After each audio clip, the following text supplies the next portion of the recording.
Hola, muy buenos días a todos. Bienvenidos a esta nueva emisión del Seminario Salud en Acción, que en esta ocasión estamos tratando el tema de salud planetaria. Este seminario, como ya lo hemos dicho en otras emisiones, lo estamos organizando en conjunto con el Instituto Nacional de Salud Pública, específicamente con la ayuda y guía del doctor Horacio Riojas del Departamento de Salud Ambiental del Instituto. Al doctor Horacio Riojas, como cada una de las emisiones, le enviamos un cordial saludo y agradecimiento por toda la ayuda que nos ha dado en la organización de este seminario. Entrando en materia, el día de hoy tenemos como invitado al doctor Emiliano Hersh González. Él es médico egresado de la Facultad de Medicina de nuestra universidad y tiene mucha experiencia en el campo clínico del médico general antes de empezar sus estudios de posgrado en este tema de salud ambiental, de lo que ya nos contará un poco más a continuación. Muchas gracias, Emiliano, por haber aceptado estar aquí con nosotros y pues espero que escuchar toda la experiencia que has tenido en el tema y todo, o sea, cómo el camino de la vida te fue llevando a la salud planetaria desde esta parte muy clínica y muy aplicativa del médico general a la salud planetaria, ¿no? Entonces, muchas gracias por estar aquí. Hola, Ale. Muchísimas gracias por la invitación. Siempre me da mucho gusto tener la oportunidad de colaborar con mi alma mater, con la facultad y bueno, muchas gracias por la oportunidad de estar aquí. ¿Crees que antes de comenzar nos pudieras contar, ya dije un poquito nada más de tus antecedentes, pero ahorita formalmente en dónde trabajas, qué estás haciendo actualmente en el instituto, algo así con lo que quieras que vayamos empezando? Sí, sí, claro, gracias. Yo empecé a trabajar recientemente en el Instituto Nacional de Salud Pública, en el Departamento de Salud Ambiental, en un proyecto de investigación sobre los impactos del cambio climático en la salud en México. Se trata de hacer un mapa de riesgos con distintas proyecciones de cambio climático a futuro. Y bueno, mientras tanto sigo colaborando tenemos una red de investigación en salud planetaria. Y bueno, yo sigo considerándome médico, a mí me gusta mucho la medicina clínica y la medicina general. Entonces, cada vez que tengo oportunidad voy a voluntariar, aunque sea un ratito, a un hospital en Chiapas. Y bueno, espero poder seguir combinando las dos cosas. Es muy difícil, pero sí, esa es la intención. Claro, sí, muchísimas gracias. Eso es parte de lo que queremos que nos platiques, o sea, de qué has hecho, cómo has relacionado la medicina con la salud planetaria, cómo llegaste ahí, pero le cedo la palabra para empezar con esta ronda de preguntas a Ileana Cacique, que es médico pasante de servicio social aquí en el Departamento de Salud Pública. Gracias, Ileana. Sí, gracias, doctora, por la introducción. Y bueno, con mucho gusto le damos la bienvenida al doctor Emiliano. Es un honor tenerlo con nosotros en este espacio donde su experiencia en campo y su mirada crítica sobre la salud global, pues sin duda van a nutrir muchísimo esta conversación. Y doctor, gracias por acompañarnos. Y bueno, hoy estamos frente a una realidad que ya no podemos ignorar, que son los problemas de salud, ya dejaron de ser locales. Lo que pasa ya en un ecosistema, en una comunidad rural o en una megaciudad, pues termina afectando a todos en algún punto, pues, del sistema. eh, y entonces, como frente a ese mundo tan interconectado, la pregunta es casi obligada, doctor. ¿Cómo considera usted que debe redefinirse el rol del médico dentro del marco de la salud planetaria? Bueno, la pregunta es casi obligada, pero es una pregunta bastante difícil, ¿verdad? Entonces, mira, yo creo que eso depende del contexto.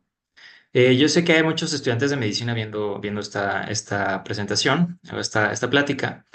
Y lo usual, yo creo es que quizás la mayoría quieren ser especialistas, trabajar en hospitales. Algunos podrán tener interés en la investigación biomédica o la salud pública, quizás algunos estén interesados en la atención primaria. Entonces yo no me animo mucho a prescribir cómo debe definirse el rol de nadie en el gremio médico, porque creo que hay muchos caminos diferentes y muchas maneras de contribuir. Y bueno, además en la carrera de medicina ya hay, siempre ha habido demasiadas cosas que reclaman más atención. Entonces, desde que yo era estudiante, y estoy seguro que desde hace décadas, siempre se pide más atención a la salud mental, por ejemplo, a la salud pública, la salud ambiental, a la antropología médica, a la atención primaria. Entonces, bueno, hay muchas necesidades enfrentadas. Em, pero si tengo que responder algo puntual, lo que se me viene a la mente son las palabras de un cuate que se llama Richard Levins. Él era un ecólogo, matemático, profesor de salud pública en Harvard, y bueno, también era un activista político. Como investigador trabajó sobre todo en sistemas complejos, avanzó mucho ese campo de la ciencia. Y él hace unos años dio una conferencia aquí en la UNAM, en la Facultad de Ciencias. Su conferencia se llamaba Una pierna adentro y una pierna afuera, y eso se refiere a cómo debe de ser nuestra relación con nuestras instituciones. Estar adentro, pero también estar un poco afuera y ver desde afuera cómo son las cosas. Y bueno, en esa conferencia él pues decía, entre otras cosas, que el capitalismo no solo necesita obreros, sino que también necesita algo que él llama genios enanos, que son gente con unas enormes competencias técnicas, capaces de resolver unos problemas muy específicos. Entonces somos capaces, por ejemplo, de crear nuevos fármacos muy complejos, pero al mismo tiempo enanos porque no nos cuestionemos cómo nuestro trabajo impacta en la sociedad y en el planeta, ¿no? Entonces, que no nos preguntemos, por ejemplo, quién va a ser el dueño del conocimiento que se está generando o del valor del trabajo que produce nuestro trabajo. Eh, quién se va a beneficiar, quién va a salir perjudicado. Eh, Dice Richard Levins que la imposibilidad de ver el todo es una enfermedad de la ciencia capitalista. Y bueno, creo que eso lo vemos en nuestro propio gremio médico, con la tendencia a sobre-recetar fármacos y a medicalizar cosas que quizás no necesitan ser medicalizadas. Em, Quizás el mejor ejemplo de esto son la crisis de opioides que hay en Estados Unidos y que fue creado por nosotros los médicos y por las farmacéuticas. Em, entonces, en este no ver cómo entra el mundo en todo en lo que hacemos, pues eso tiene consecuencias a veces graves para la salud y la economía de nuestros pacientes, para las instituciones públicas en las que trabajamos, para el medio ambiente. Y bueno, para Levins esto tiene que ver con cómo nos educan desde las universidades, que nos enseñan a elegir temas de investigación chiquitos, ¿no? A la hora de, por ejemplo, de trabajar en una tesis, o incluso cuando estamos estudiando, cuando nos preguntan siempre a cada rato que en qué nos vamos a especializar, y así nos vamos acostumbrando a la idea de que es normal no ver el todo, ¿no? Em, y como no vemos el todo, muchas veces no vemos cómo la solución que encontramos para un problema crea problemas en otra parte. Por ejemplo, así acaban los pacientes teniendo efectos adversos o interacciones de la polifarmacia, o tienen que elegir entre comprar un medicamento y pagar la renta. Eh, o bueno, a veces como sociedad pensamos que tenemos que elegir entre desarrollo económico o preservar la naturaleza, que creo que es lo mismo. Pero no, como dice Levins, una manera de enfrentar retos de esta magnitud es darnos cuenta que si dos soluciones que son aparentemente válidas se contradicen, entonces es porque hemos planteado mal el problema, y tenemos que dar un paso atrás y plantear el problema lo bastante grande para que quepa una solución. Y creo que eso es verdaderamente lo que hace radical a la salud planetaria, es ir un paso atrás, verdaderamente hasta atrás, y plantear preguntas tan grandes, pues del tamaño del planeta, ¿no? O sea, la solución tiene que ser una solución para todo, no puede ser una solución para una cosa chiquita. Si aplicamos esto a la medicina, significa que no es suficiente, por ejemplo, entender qué medicamentos hay que darle a un paciente para detener la progresión de su enfermedad renal, sino que también tenemos que preguntarnos por qué tiene enfermedad renal, qué cambios tiene que haber para mitigar las causas en su comportamiento, en su medio ambiente, cómo podríamos tratar su enfermedad renal sin perjudicar su economía o sin causarle otras enfermedades o efectos adversos, cómo pueden ser apoyados sus cuidadores, cómo podemos además hacer todo esto sin lastimar el planeta. Eh, entonces, bueno, incluso otra cosa que dice Levins es que si una causa justa parece estar enfrentada con otra causa justa, entonces ambas están pidiendo demasiado poco. Entonces, volviendo a la salud planetaria, si parece que invertir en salud, preservar el medio ambiente y mejorar la economía están en conflicto unas cosas con las otras, porque eso nos dicen muchos actores poderosos en la economía, entonces estamos pidiendo demasiado poco. Como médicos y como ciudadanos tenemos que exigir como mínimo un mundo donde todos tengan una vida digna, tengan acceso a la salud y a la educación, oportunidades de empleo digno, y todo esto sin comprometer la salud del planeta y de las generaciones futuras. Eso es la salud planetaria. Y de ese mismo modo, los médicos tendrían que ser capaces de ver el todo y no tienen que ser responsables de tratarlo todo, ¿no? Pero sí tienen que ser capaces de ver cómo lo que hacen impacta en todo lo demás y cómo pueden hacer lo suyo sin comprometer lo demás, sino al contrario, trabajando en concierto, ¿no? Para mejorar la salud del todo en su conjunto. Yo creo que ese es el cambio de perspectiva que es más necesario. Suena un poco abstracto, pero creo que es un nivel muy fundamental. Gracias, doctor. Como lo mencionó, pues a veces pensamos solamente en el aire, el agua, el clima como temas ambientales y no como factores que están determinando quién se enferma, cómo se enferma y si va a recibir atención o no. Y ahí es donde entra una medicina que se atreve a mirar más allá del paciente, eh, en lugar de, como usted lo mencionó, entonces tenemos que dar un paso atrás. Entonces, ¿de qué forma los determinantes ambientales como la calidad del aire, el acceso al agua o los desastres naturales transforman la forma en que diagnosticamos, tratamos o incluso prevenimos enfermedades? Bueno, sí, creo que también es una pregunta bastante compleja.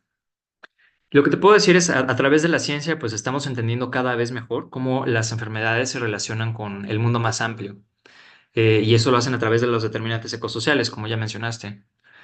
Por ejemplo, a mí, unos hallazgos que me parecen muy interesantes es que se ha visto, por ejemplo, cómo el aumento en el nivel del mar causado por el cambio climático está aumentando la incidencia de preeclampsia en Bangladesh, ¿no? Esto porque se salinizan las fuentes de agua. Otro ejemplo es los estudios que muestran cómo el aumento en las temperaturas causa un aumento en la violencia y la criminalidad, o cómo los eventos climáticos extremos contribuyen a la violencia de género, o cómo la contaminación del aire, para los que viven en la Ciudad de México, también causa autismo, y bueno, en general, cómo las comunidades que están más marginadas son las que más sufren de los efectos del cambio climático en la salud.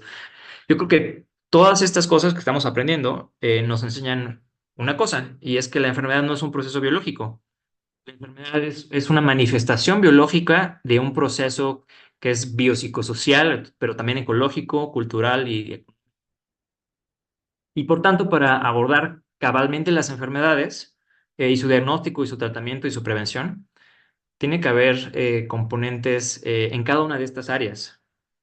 Entonces, por ejemplo, voy a poner un ejemplo. El dolor crónico, por ejemplo, la lumbalgia, sabemos que se asocia a la depresión, a las condiciones de trabajo, incluso a las temperaturas extremas, y que para tratarlo no solo se puede tratar con fármacos, sino que también es importante tratar los problemas de salud mental subyacentes, hacer actividad física, la socialización, cambios en la dieta, cambios en el sitio de trabajo, etcétera.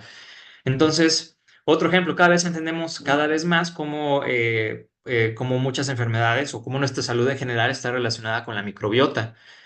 Y obviamente la microbiota a su vez es un reflejo de nuestra dieta y a su vez nuestra dieta es un reflejo de los sistemas alimentarios, ¿no? Y bueno, los sistemas alimentarios a su vez son un reflejo del sistema económico, porque no son sistemas que están hechos para nutrir a la gente, son sistemas que están hechos para hacer dinero. Y bueno, todo esto nos impacta. Eh, es más, yo les voy a poner un ejemplo. Yo siempre toda mi vida tuve síndrome de intestino irritable y se puso peor cuando me fui a la Ciudad de México. Yo soy de Cuernavaca. Cuando me fui a la Ciudad de México y empecé a estudiar medicina, llevaba dieta de estudiante y comía un montón de hot dogs y hamburguesas y tacos. Sufría un montón de intestino irritable y fui a médicos y tomé cosas y no se me quitaba. Este, pues cuando me fui a hacer mi servicio social a Chiapas, yo viví en la Sierra Madre por un año con una familia campesina y comía todos los días básicamente frijoles, tortillas y quelites y se me quitó. No sé si fue eso, no sé si fue no sé qué fue, pero se me quitó y no lo he vuelto a tener. También es que desde entonces ya cuido mucho más mi microbiota, trato de cuidarla con cariño. Eh, Y entonces, pues es interesante, ¿no? Entonces, yo creo que cuando veamos, por ejemplo, un paciente con síndrome de intestino irritable, pues hay que recordar que su diagnóstico y también su cura, pues pueden venir del socioecosistema en el que vive. Esa es mi respuesta. Sí, justo como lo mencionó, no todo en salud es inmediato o es evidente y hay efectos del deterioro ambiental que pues no hacen escándalo, pero que van dejando pues huella tanto en la salud pública como en la salud de los pacientes, desde trastornos respiratorios hasta pues afectaciones neurológicas, como lo mencionó, y muchas veces pues ni siquiera lo estamos registrando bien.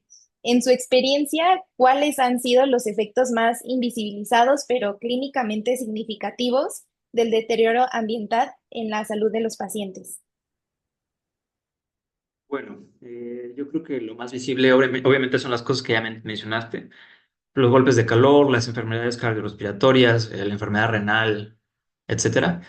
Pero bueno, realmente creo que los problemas complejos en los que interactúan la salud, el medio ambiente, la sociedad, son el verdadero iceberg debajo de todos estos problemas que estamos viendo. Y están ocultos porque la complejidad, cuando los problemas son complejos, eso nos impide ver con claridad la causalidad entre las cosas. Em, pero bueno, yo creo que hay abundante evidencia de la relación entre el deterioro ambiental y la pobreza, y la violencia, la migración, por poner un ejemplo. Y cada una de estas cosas tiene un impacto enorme en la morbimortalidad que vemos por encima del iceberg. Yo creo que esos impactos sociales son lo que está más invisibilizado.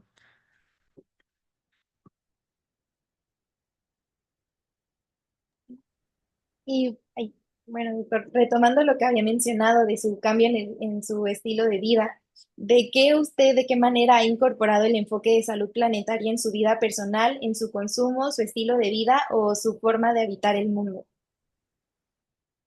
Eh,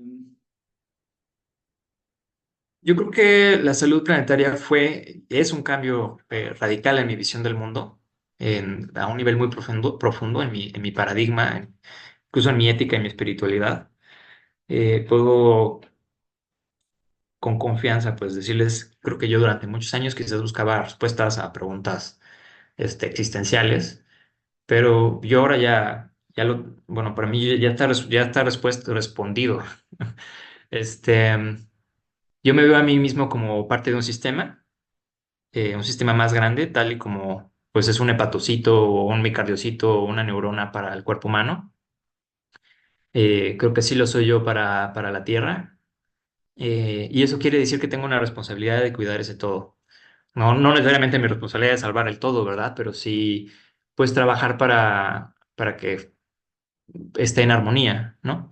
En la medida en mi entorno inmediato, ¿no? No destruirlo como una célula cancerosa. Eh, para mí ahora lo bueno y lo malo ahora se define como lo que está orientado a cuidar a la tierra, eso es lo bueno, y lo que no está orientado a cuidar a la tierra y a la vida, eso es lo malo. Así es por eso digo que también ha moldeado mi ética. Eh, y creo que la ciencia nos ayuda a entender cómo hacerlo, cómo cuidar y cómo no lastimar. Eh, se trata de conocer el impacto de lo que hacemos. Y bueno, especialmente en tres campos. Hay que prestar atención a lo que comemos, hay que prestar atención a lo que compramos y hay que prestar atención a cómo nos transportamos. Son tres cosas sencillas a las que hay que prestar atención. Eh, por ejemplo, yo he adoptado la dieta de la salud planetaria de The Lancet, de la revista. Eh, Tiene pocas carnes rojas, pero no es estrictamente vegetariana. Y bueno, para los que no estén familiarizados, bueno, la revista Lancet es una de las que más se ha comprometido con el campo de la salud planetaria. Hicieron una comisión con muchos científicos top, incluyendo algunos mexicanos, para determinar cuál es la dieta que tendría el impacto más positivo en la salud de los seres humanos, pero también en la salud del planeta. Porque como lo sabemos, la dieta actual, pues obviamente nos daña mucho, pero además lo que nos daña a nosotros también daña al planeta, especialmente cosas como las carnes rojas y los ultraprocesados. Entonces, bueno, ahí determinaron cómo podemos maximizar el consumo de nutrientes y minimizar al mismo tiempo el impacto ambiental y bueno, está la dieta de la salud planetaria. Em, y bueno, aparte de eso, pues yo trato de no comprar nada que no sea estrictamente necesario, pero bueno, yo quiero enfatizar que no creo que todos tengan que seguir exactamente el mismo camino que yo. Lo que sí yo creo es que las cosas se van dando cuando vemos el mundo no como un recurso, sino como una entidad con la que tenemos una relación y de la que formamos parte. Y cuando vemos las cosas así, que no es de la noche a la mañana, creo que es un proceso, eh, también cambia nuestra manera de relacionarnos con el mundo. Oye, Emiliano, y disculpa, Emiliana, por quitarte la palabra, pero me parece impresionante justo esta respuesta que acabas de dar a la última pregunta, porque en salud pública, en el Departamento de Salud Pública, nosotros estamos encargados de llevar las materias de salud pública a lo largo de la carrera, ¿no? O sea, salud pública, promoción de la salud, epidemiología clínica y ambiente, trabajo y salud, ¿no? Y precisamente nos centramos muchos en todas, pero sobre todo en las primeras dos asignaturas, que son la de los primeros 2 años de la carrera, en transmitirles a los estudiantes esta visión, como tú muy bien dijiste, biopsicosocial de la salud, ¿no? Entonces, les hacemos mucho énfasis normalmente en que cuando tienen un paciente sentado enfrente, las enfermedades o las condiciones en general de salud que tiene no están solamente ligados a las decisiones propias que va tomando, ¿no? Sino a las condiciones de vida en las que se desenvuelve, ¿no? Pero a mí me parece que tú esta visión ya la llevaste al siguiente paso y me parece muy interesante porque tú encontraste una manera como tú dijiste, o sea, de ser congruente con todo lo que has aprendido y experimentado a lo largo de tu formación académica, ¿no? O sea, ¿cómo dices? O sea, no solo veo eso en los pacientes que tengo, sino que me veo a mí mismo dentro de ese mismo sistema, ¿no? Dentro de ese universo y sistema complejo, así como tú dijiste, en donde se interrelaciona el lugar en donde vivo, pero también lo que como y también lo que compro y cómo compro y las decisiones que tomo y lo que considero como bueno o malo. O sea, me parece que tu testimonio es muy interesante en eso porque creo que es precisamente lo que nos gustaría o lo que nos interesaría que los estudiantes, que todos los estudiantes de medicina, porque ahorita son asignaturas obligatorias que todos los estudiantes de medicina entendieran, ¿no? Y precisamente una de las cosas que está ganando fuerza aquí en la Facultad de Medicina y que está siendo especialmente impulsado por la doctora Carolina Sepúlveda, que es la directora de nuestra facultad, es incluir toda esta visión de sustentabilidad en la formación de los estudiantes, ¿no? Porque como dijiste, o sea, no basta solo con saber el impacto que tiene pues tener el conocimiento teórico en general de la salud planetaria, ¿no? O sea, no basta con eso, con saberlo y entenderlo, sino que eso tiene que modificar las decisiones que tomamos, cómo vivimos en general, ¿no? Como dijiste, lo que compramos, lo que comemos, todo, ¿no? Entonces, a mí me parece un testimonio muy, muy impactante el que acabas de dar y muy congruente de tu parte. No sé en este punto si, y esta es una pregunta así extra que se me acaba de ocurrir, entonces discúlpame, pero no sé si se te ocurran así como recomendaciones o puntos clave o así las tres cosas que crees que los profesores o la universidad o qué decisiones tomaste que te ayudaron a adoptar esta visión del mundo, de tu vida, de tu papel dentro de este mundo, ¿no? O sea, ¿cómo podemos transmitírselo a los alumnos? Para ser honesto, yo creo que es difícil de transmitir. Yo creo que para nada, o sea, yo no soy epistemiólogo, no sé cómo, no puedo discutir mucho la filosofía del conocimiento, Pero yo creo que hay tres maneras, que se me ocurren ahorita, tres maneras en las que podemos llegar a entender algo a profundidad y cambiar una perspectiva. Una quizás es la racional, otra podría ser más emocional y otra vez a través de la experiencia. Yo soy más racional. Soy un ñoñazo y yo el mundo lo entiendo a través de mi cabeza. Entonces, a mí, creo, como mencioné antes, creo que ya estaba buscando como unas cosas ahí espirituales y existenciales. Estuve un rato en el budismo, pero al mismo tiempo soy muy científico. Ya hay cosas que no pueden cuadrar yo dentro de una doctrina basada en la fe. Al mismo tiempo percibía cosas que no me gustaban en la ciencia y estaba un poco peleado con ella. A mí personalmente, creo que algo que me cambió muy radicalmente mi manera de ver el mundo fue una optativa de la Facultad de Medicina, que no sé si existe todavía, que era la optativa de caos y complejidad en la medicina. Me recomendó un amigo. Yo fui a esa clase y se me voló la cabeza y empecé a ver todo en sistemas. Yo empecé a ver sistemas en todos lados. Y así también eh, me vi de repente como parte de un sistema y empecé a explorar las ciencias del sistema Tierra y eso me llevó a los límites planetarios, a la salud planetaria y tal. Esa fue una cosa determinante. Otra, creo que fue a través de la experiencia, especialmente de mi servicio social. Creo que vivir las cosas es muy diferente a leer o tal, ¿no? Este, creo que podemos hablar de eso un poco más adelante. Pero al mismo tiempo tengo amigos que llegaron por otros rumbos, ¿no? Tengo que llegaron, por ejemplo, por un rumbo más emocional, que vieron un documental sobre cómo se es el maltrato a los animales y entonces por eso dejaron de comer la carne, ¿no? Eh, que sienten de alguna manera ese sufrimiento en ellos mismos. Y creo que esa es otra manera. Eh, lo que sí creo que de estas tres tienen en común es que ninguna nos llega así como por inspiración divina mientras estamos en la cama, ¿no? O sea, creo que cada quien tiene la posibilidad de encontrar un cambio en su manera de ver el mundo y creo que van a ser sus propias experiencias las que lo vayan guiando. Yo lo único que puedo animar, no tanto a los profesores, porque es muy difícil como profesor transmitirle algo en lo que tú crees a un nivel fundamental a los estudiantes, porque em, les podemos transmitir datos, información, pero transmitir un paradigma es mucho más difícil. Em, Pero más bien a lo que animaría a los alumnos es que tengan todas las experiencias posibles, ¿no? Cuando tengan la oportunidad de irse a hacer su internado, váyanse a hacerlo lejos, vayan a explorar lo desconocido, pues no quedarse en lo conocido. Creo que esa es mi principal sugerencia.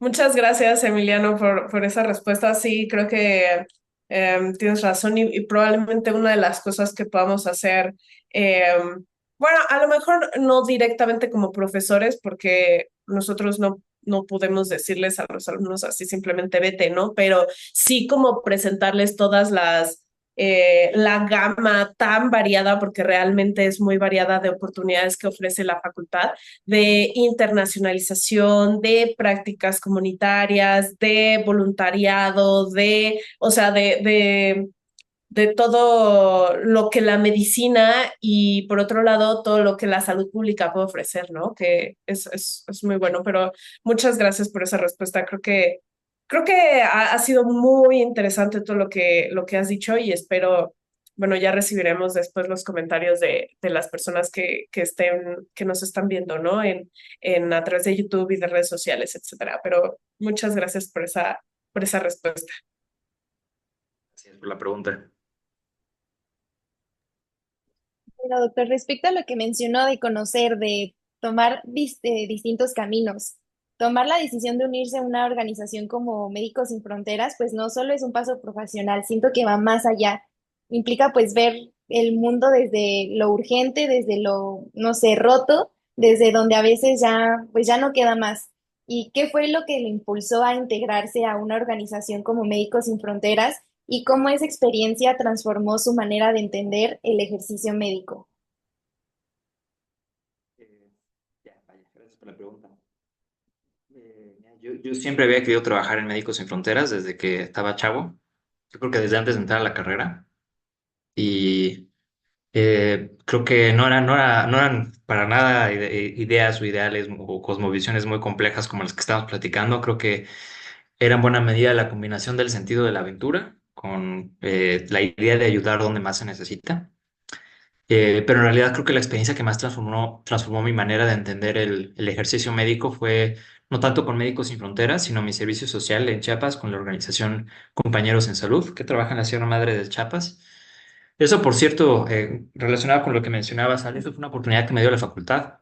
En ese entonces creo que ya no, pero en ese entonces había un convenio pues nos fuimos, en mi generación creo que nos fuimos 6, luego llegaron unos 3 más estudiantes de la facultad a hacer este servicio social con esta organización y creo que a todos nos cambió la vida, todos nos cambió. Yo, bueno, con los que hicimos el servicio, pues fue un año, una experiencia pues increíble y muy diferente a cualquier experiencia que hayamos tenido antes o después practicando la medicina.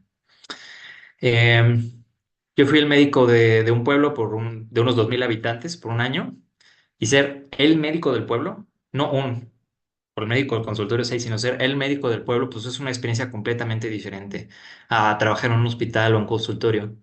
Eres el médico, pero también eres un vecino, eres consejero de muchos, eres como el cuidador de las personas. Tú estás a cargo del cuidado de esa gente. Compañeros de salud tenía un énfasis muy grande en la salud mental, por ejemplo. Me capacitaron mucho a atender temas de salud mental. En general, con la medicina social también ir a las casas de los pacientes y tal. Este, am, y bueno, pues tú conoces a tus pacientes, conoces sus hogares, sus familias, hasta sus cultivos, y ellos te conocen a ti, haces relaciones estrechas. Y de alguna manera, además, eres el responsable de salud pública del pueblo. Especialmente en mi caso, porque yo me fui en 2020, me tocó el inicio de la pandemia ya, y bueno, fue toda una experiencia, pero esa es otra historia. Y bueno, yo este año con estos colegas aprendí el verdadero significado, entre otras cosas, de hacer medicina basada en evidencias y de hacer medicina social. Y en hospitales, muchas veces escuché como, no, pues es que aquí somos pobres, por eso lo hacemos así. Yo recuerdo rotando en el Hospital General de México, a un interno que llegó y puso una sonda vesical, ni siquiera hizo la limpieza, ¿no? Y como, ¿por qué chingados? ¿No? Ah, porque aquí somos pobres, ¿no? Y esa es una idea que está súper metida en todos lados. Bueno, y es que como tenemos pocos recursos, podemos ser mediocres. Y aquí lo que me enseñaron fue lo contrario. Hacer medicina basada en evidencias, hacer medicina social, significa que tienes un compromiso absoluto con la salud de los pacientes. Y se trata de darle la mejor calidad de atención posible, la que recibirían si estuvieran en El Salvador Subirán, porque eso es lo justo. Y no se vale decir como, ah, bueno, sí, aquí no tenemos, entonces pues hacemos las cosas chafa, ¿no? O sea, ni siquiera me detengo un momento a checar en Up to Date o en las guías de práctica clínica si lo que estoy haciendo tiene sentido. No, aquí era un estándar de calidad muy alto. Y no solo fue eso, sino que también vi en esta experiencia, en este año, el significado de la salud planetaria. Para mí fue muy palpable, porque los campesinos en esta región de la Sierra Madre se dedican a cultivar café. Aquí es donde ya voy a cambiar la diapositiva para que se vea eso. Sí, bueno, estos son el señor que está allá atrás. Bueno, o sea, son gente cercana con la que todavía tengo contacto, ¿no? Los niños. Bueno, esta región se dedica al cultivo del café y el café tradicionalmente se cultiva como lo ven en la foto de la derecha, se le dice café de sombra porque crece bajo los árboles muchas veces de bosques primarios y son policultivos. Entonces también crecen ahí plátanos y papayas y moras y tal. Y los campesinos pueden extraer de ahí no solo el café para vender, sino también la leña, cosa que yo, por ejemplo, no tenía claro hasta que hice mi servicio, pero la leña es el principal combustible, ¿no? El principal fuente de energía en todo el México rural. Pues viene de ahí del cafetal, igual que vienen las frutas, igual que viene ocasionalmente cazar algún animal, plantas medicinales, y eso les da mucha autonomía. Pero debido a las dinámicas de mercado, particularmente con cambios que hubo con la llegada del régimen neoliberal en los ochentas, los precios del café han venido bajando como ya no alcanza con el café para los medios de vida, o con el nivel de café que producen, los campesinos solo tienen una opción que es producir más café, o sea, intensificar la producción. Y eso implica talar todos los árboles, plantar plantas de café mucho más juntas, aplicar fertilizantes, aplicar pesticidas. eh, pues pierden todos esos beneficios alternativos. Por cierto, que no solo son fruta y comida y leña. Muchos de estos árboles que hay en esta foto son leguminosas que fijan nitrógeno del suelo del aire y lo ponen en el suelo. Y de esa manera ellos no tienen que fertilizar. Un cafetal de humano no necesita fertilizarse, lo fertilizan las plantas alrededor, ¿no? Y hay algunas interacciones ecológicas ahí que además detienen las pestes de la planta y tal. Por ejemplo, las hormigas se comen a un escarabajo que si no se lo comen las hormigas, se come el café. Entonces, cuando talan todo, necesitan echar fertilizante porque los árboles ya no fertilizan. Necesitan echar insecticida y pesticidas porque el control ecológico de las plagas ya no existe. Y queda un cafetal más o menos como el que vemos aquí en la derecha de esta foto. Bueno, no sé si ustedes lo tienen invertido, pero como el que está más seco, pues, ¿no? Talan todos los árboles y se planta un monocultivo de café. Y con esto producen más café, pero es un café de menor calidad, entonces lo tienen que vender más barato. Y como hay una sobreproducción de café, eso baja aún más los precios, es como un círculo vicioso, ¿no? Entonces, y además es mucho más vulnerable a las pestes, especialmente un hongo que se llama roya, que varias veces ha devastado toda Latinoamérica, toda la región que se dedica al cultivo del café se ha devastado. Y bueno, pues cuando esto pasa, yo tuve pacientes que se suicidaron, que lo intentaron, hombres frustrados que llegaban a su casa a golpear a sus familias. Muchos migraron o muchos lo intentan. Y por ejemplo, hay un estudio de la ya defunta USAID que ha mostrado cómo la disminución en el precio del café en 5 centavos aumenta la migración de Honduras hacia Estados Unidos más o menos en 160 migrantes por cada 100.000 habitantes. Entonces aquí yo entendí cómo todo está relacionado con todo, ¿no? Están deteriorando, o sea, estas fuerzas que los impulsan a intensificar sus cultivos de café, deterioran el medio ambiente, tienen un impacto en el planeta, tienen un impacto en los ecosistemas locales y reducen la resiliencia de las comunidades locales, los hacen más vulnerables, los hacen dependientes de los agroquímicos y que acaban teniendo un impacto en la salud, los acaban obligando a migrar, ¿no? Entre otras cosas. Entonces fue muy claro cómo está todo relacionado con todo. Yo aquí ya fue donde dije, no, pues esto es lo mío, ¿no? La salud planetaria. Este, porque es muy claro que lo que se necesita es una solución para ambas cosas. Es lo que decía al principio. Eh, Aquí nos plantean, el sistema económico nos plantea que hay que elegir entre el medio ambiente o los medios de vida de los trabajadores, ¿no? De los productores, ¿no?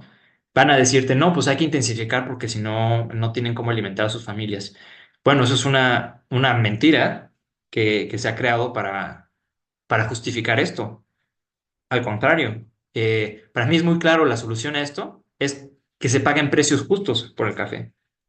Solo es eso. Precios justos que tomen en cuenta todos los beneficios socioecológicos que tiene el café de sombra.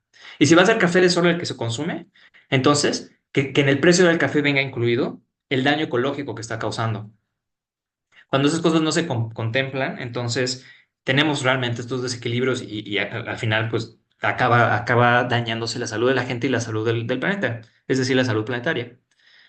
Eh, y bueno, también una cosa que entendí que no había entendido cuando yo quería trabajar en Médicos Sin Fronteras era que para cuidar realmente un lugar y de una población, tienes que formar parte de ella, tienes que ser parte de esa comunidad, hacer los tuyos, hacerte responsable.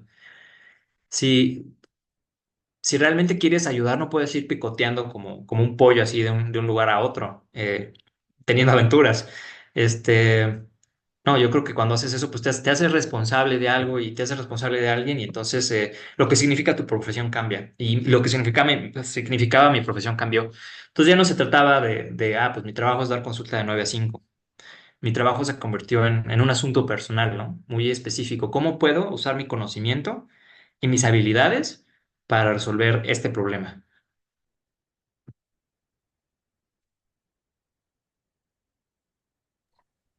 Sí, claro. Es muy interesante eso que mencionas y creo que justo tenemos aquí o una gran ventaja que tienen nuestros alumnos en particular y de lo que creo que nos tenemos que sentir muy orgullosos es precisamente que no quiero generalizar, pero sí me parece que por lo menos la mayoría de ellos están muy conscientes de esto que mencionas, ¿no? O sea, de la necesidad que ellos tienen de conectar con la gente, de tener hasta esas experiencias, digamos, en realidades a lo mejor no tan similares a las que están acostumbrados, ¿no? Y que quieren verdaderamente, o sea, están interesados en ayudar a las comunidades, a los pacientes, o sea, de poner al servicio todo lo que van aprendiendo, ¿no? Pero, y bueno, te aseguro que muchos están interesados en tener contacto con Médicos Sin Fronteras, con compañeros en salud, justamente ahí estamos teniendo contacto con ellos. Si hay por ahí alumnos interesados que no duden en contactarme, por cierto, pero me gustaría preguntarte, ¿cómo le hiciste? O sea, tú te graduaste y entonces fue que entraste en contacto con Médicos Sin Fronteras. Ya dijiste que Compañeros en Salud fue un servicio social, más bien que tu servicio social lo hiciste con Compañeros en Salud.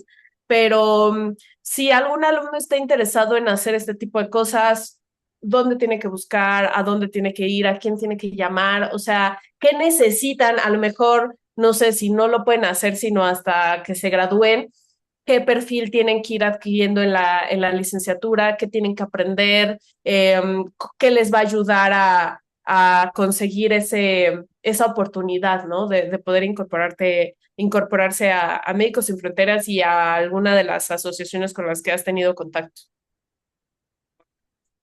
Por cierto, lo que dije puede haber sonado como que no, está mal trabajar en Médicos Sin Fronteras. No, al contrario, también fue una experiencia muy buena. Yo acabé mi servicio social con compañeros en salud. Ya con miras un poco a trabajar con Médicos Sin Fronteras. En lo que recibía mi título estuve trabajando en alguna otra cosa.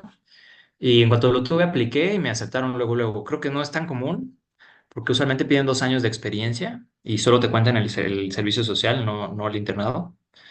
Pero a mí creo que me ayudó mucho la experiencia con compañeros en salud. Yo creo que eso es lo que me abrió esa puerta y me abrió muchas otras. Especialmente el entrenamiento tan bueno que había tenido en salud mental. O sea, yo estuve llevando tratamiento de personas con esquizofrenia, con depresión, obviamente, ansiedad, con trastornos de la personalidad, con muchas cosas.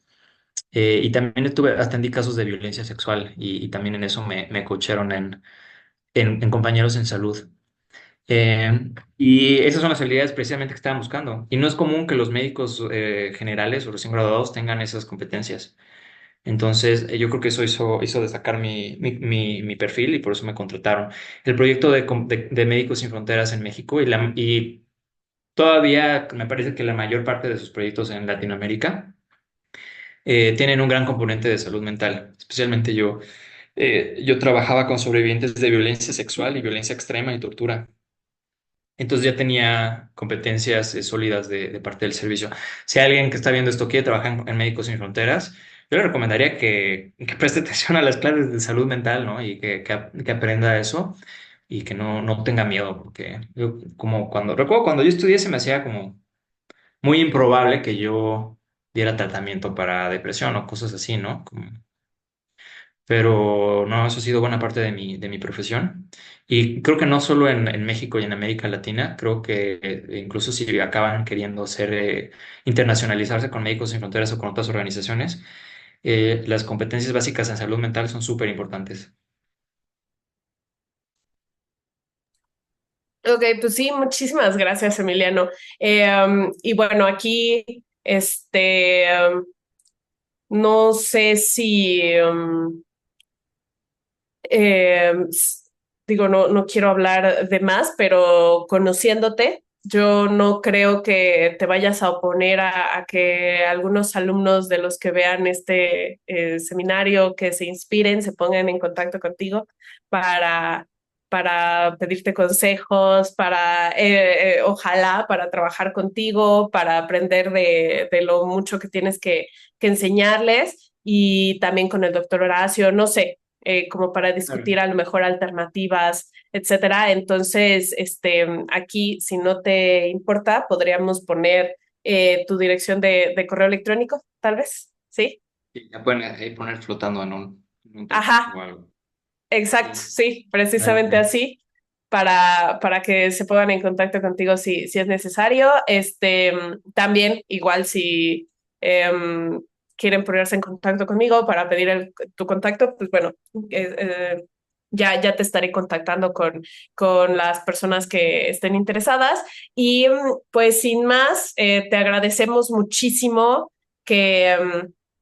que nos hayas compartido esta hora de tu tiempo y también un poquito de todo lo que has vivido y todo lo que tienes por enseñar. Emiliano, muchísimas gracias. Yo creo que fue una sesión muy interesante, este, y que creo que puede ser particularmente útil para nuestros alumnos, ¿no? Espero que se inspiren, espero que se den cuenta de que esos sueños que tienen no pueden, no son, no están alejados de la realidad, ¿no? O sea, que todo eso se puede hacer, que vale la pena, que pueden aprender mucho, que les puede servir mucho en su carrera profesional y y en el crecimiento personal, ¿no? Pues muchas gracias, fue un honor poder compartir esta emisión del seminario contigo. No sé si quieras compartir algo para finalizar esta emisión, Emiliano. Ah, bueno, no tengo preparadas unas últimas palabras. Muchas gracias, Alejandra. Y claro, los que estén, yo encantado de platicar con cualquiera que esté interesado. Creo que de eso se trata. Entonces, gracias por la invitación. Ok. Pues muchas gracias Ileana por acompañarnos en esta emisión también. Y pues listo, nos vemos en la próxima emisión de Salud en Acción. Muchas gracias a todos. Hasta luego.